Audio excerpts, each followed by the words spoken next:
निकम साहब, आपने 12 मार्च 1993 का मुकदमा चलाया, भी आपने जिक्र किया, और मुझे लगता है कि शायद आपके लीगल करियर का सबसे बड़ा मुकदमा था वो, और उसमें आपने सफलता हासिल की। आपने 12 लोगों को उसमें फांसी दिलवाई थी, उनमें से एक पहले तो ट्रायल कोर्ट ने 123 में से तो 100 लोगों को दोषी पाया था। बिल्कुल, और उसमें से याकूब मेमन को फांसी के फंदे पे चढ़ाया भी गया जी।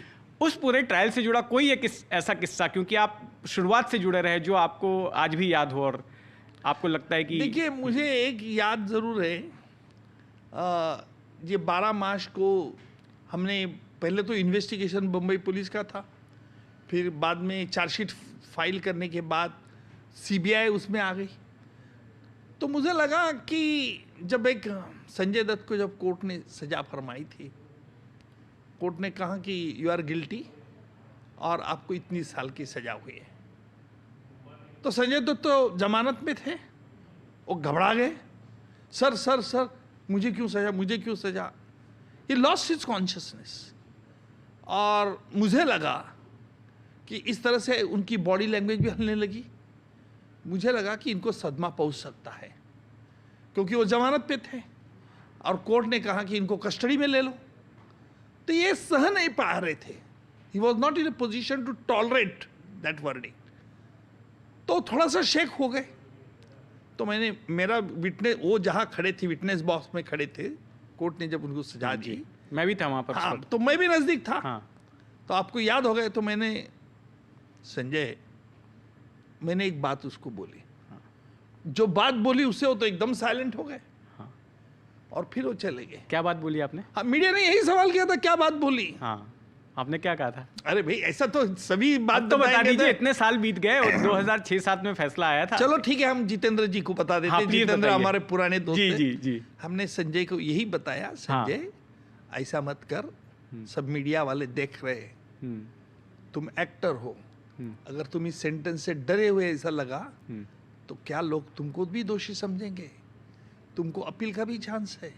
हाँ सर, हाँ सर, हाँ सर। स्ट्रेट हो गया। ये पहली बार ये राज की बात खोल रहा हूँ मैं आपके सामने। बिल्कुल। अच्छा, ये संजय दत्त को मैं हमेशा देखता था, वो कोर्ट में जब मैं भी जाता था तो संजय दत्त हमेशा आपसे डर के क्यों रहते थे? आपने एक दो बार फटकारा भी था, मैंने ये देखा। आपसे वो हमेशा बहुत ही डरे हुए, जब आपसे आमना सामना होता था तो संजय दत्त बहुत डर जाते थे। ऐसा क्यों होता था? नहीं, वो रिस्पेक्ट करता है, मैं ये मानता हूँ कि ठीक है, उससे गलती हुई, उससे ऑफेंस हो गया, गुनाह हो गया कानून के लैंग्वेज में, लेकिन एक स्ट्रेट फॉरवर्ड लड़का है। और वैसे मैं इनोसेंट भी मानता हूँ। मेरा कहना इतना ही था कि 12 मार्च 93 को बॉम्ब ब्लास्ट हुए, उसके कुछ चंद दिन पहले उसके बंगले के यहाँ, जहाँ वो उसका आवास में, एक टेम्पो वैन आई थी, और टेम्पो वैन में हैंड ग्रेनेड्स, AK-47 राइफल भी भरी हुई थी।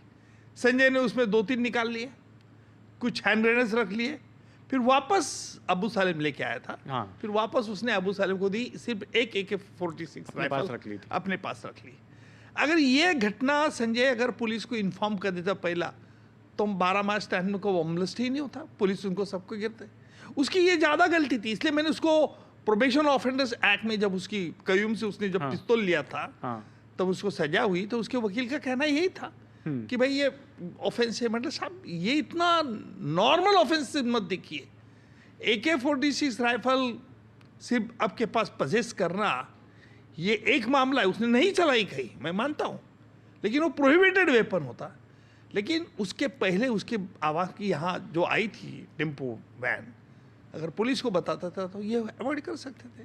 तो अगर उसने इन्फॉर्म कर दिया होता पुलिस को कि इस तरह से इलीगल वेपन आए हैं, और पुलिस उसकी जांच करती, तो मुझे लगता है 12 मार्च 1993 की साजिश का पहले ही खुलासा हो जाता और इतने लोगों की, 257 लोगों की मौत ना हुई होती। यस, यही तो मेरा कहना था। इसलिए I oppose for probation offenders act, क्योंकि वहां तो बहस बहुत जोर से हुई थी कोर्ट में कि उसको प्रोबेशन ऑफेंडर बॉन्ड पे छोड़ना क्या नहीं छोड़ना। उसका वकील क्या कहना था कि छोड़ दिया जाए।